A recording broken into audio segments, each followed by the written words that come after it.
She was 16, bright, funny, and full of life. Skylar Reese had her whole future ahead of her. On a summer night in 2012, she kissed her parents goodnight before sneaking out of her bedroom window to meet up with her two best friends, something she'd done before. But this time, she never came back. What happened to Skylar Reese wasn't random.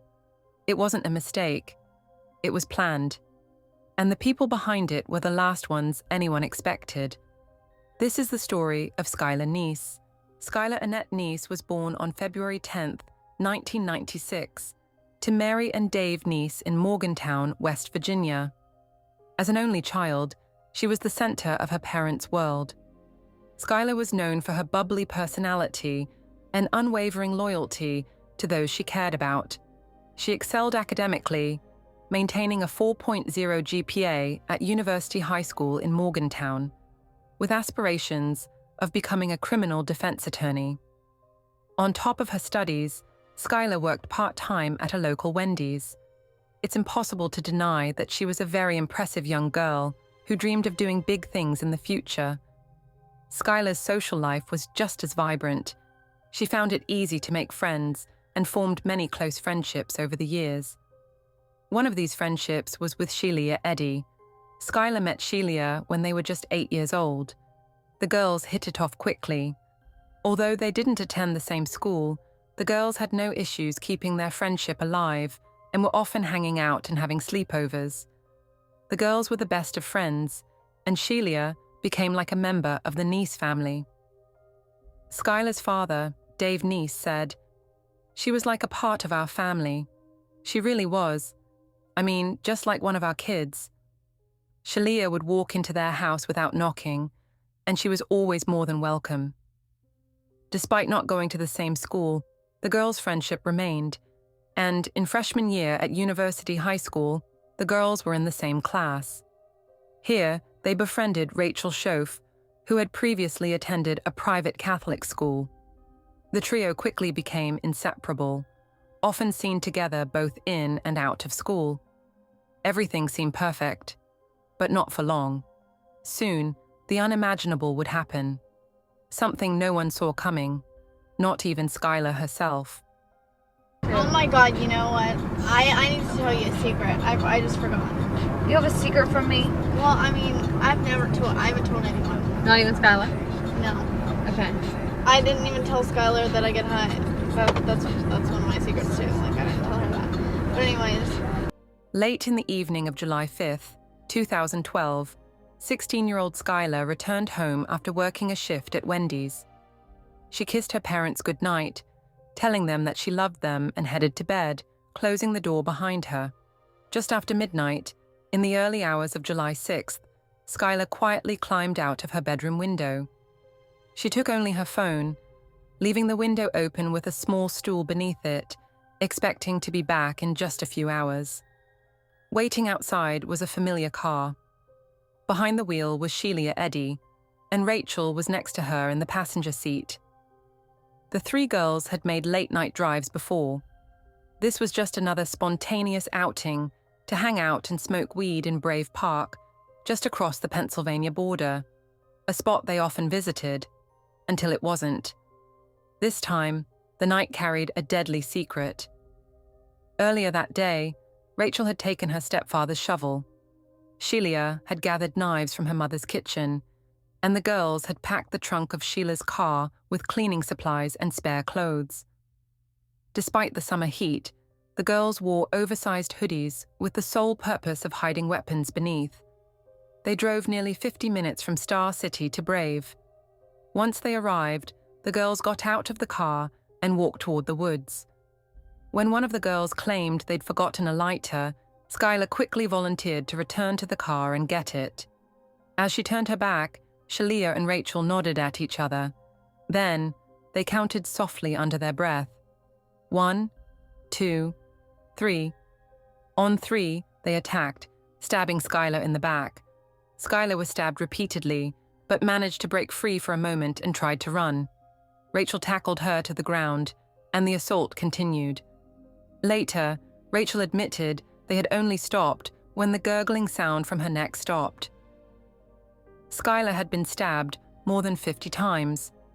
The girls had initially planned to bury Skylar next to a creek, but the dirt was too hard and rocky. Instead, they piled branches, rocks and dirt over her body and left her there in the park, alone.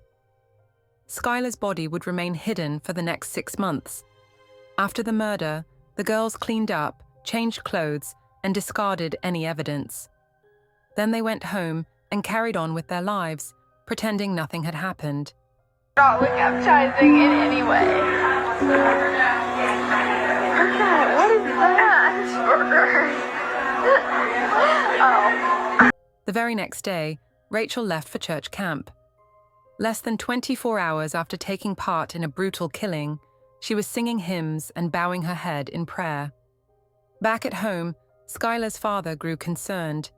Her bedroom door was still closed, long after she should have been up. She had also failed to attend work, which was not like Skylar. Her family began to panic. On July 7th, the day after Skylar Neese vanished, Sheila arrived at the Neese home to help search for her missing best friend. She cried with Skylar's parents, walked through the apartment, and even lay on Skylar's bed, while her mother comforted her, acting every bit like the grieving friend. At first, authorities considered the possibility that Skylar had run away, but her parents refused to believe it. She hadn't taken anything with her, no clothes, no money, and the stool left beneath her open bedroom window suggested she intended to return. Behind the scenes, however, the truth was far more sinister. In the months leading up to Skylar's disappearance, tensions had been rising among the trio of girls. Sheila and Rachel seemed to be getting closer, while Sheila and Skylar, once inseparable, seemed to be fighting. Skylar had begun to feel increasingly left out.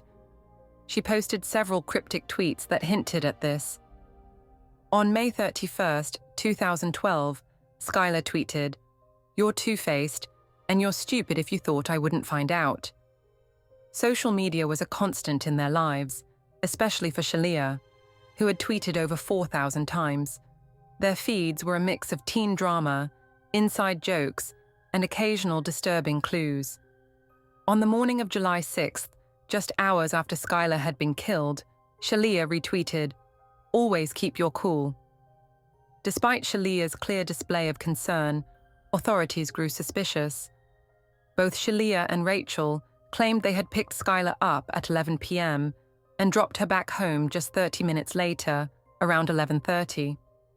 But surveillance footage from the apartment complex told a different story. The grainy video clearly showed Skylar sneaking out of her window at 12:30 a.m., an hour later than the girls claimed. When asked about the car seen in the footage, Sheila pretended not to recognize it. On October 22nd, Sheila wrote a post on a Facebook page dedicated to Skylar. "Me and Rachel miss you so much, especially at lunch. Come back so we don't look like loners anymore." LOL. Publicly, she kept up the facade. Privately, however, the police weren't convinced. Detectives noticed the girls had a rehearsed story. They repeated the same details word for word. Sheila, during interviews, sat confidently, hands folded, making eye contact. Rachel, however, appeared nervous, fidgeting, avoiding eye contact, and tracing shapes on the table with her fingers. Eventually, both girls were asked to take polygraph tests. Sheila complied. Rachel didn't make it that far. On the way to the test, she jumped out of her father's car in a panic. Her mental state began to unravel. On December 28, 2012, Rachel's mother called 911, reporting that her daughter was out of control, hitting family members, screaming, and running through the neighborhood. Rachel was admitted to a mental health facility and released a few days later, on January 3rd. But something had shifted. Shortly after her release, Rachel walked into her lawyer's office and said she was ready to talk if they could make a deal. Investigators expected something minor, perhaps an accidental overdose. But what she said left everyone in shock. The first thing she told authorities was, "We stabbed her." She then proceeded to tell them the entire story. After her confession, Rachel led the police to the murder site, but couldn't recall the exact spot. The very next day, she met with Skylar, wearing a wire.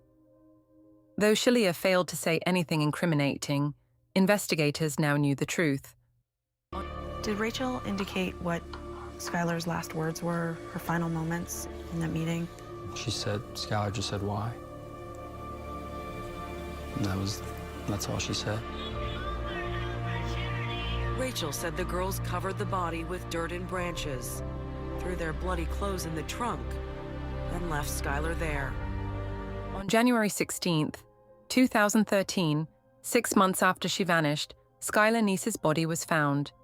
She was located in a wooded area, just 40 feet from the roadside. Her remains were scattered, and her skull was found a short distance away. Her cell phone was still with her. Her parents had her cremated. They now wear necklaces containing her ashes, keeping a piece of their only daughter close.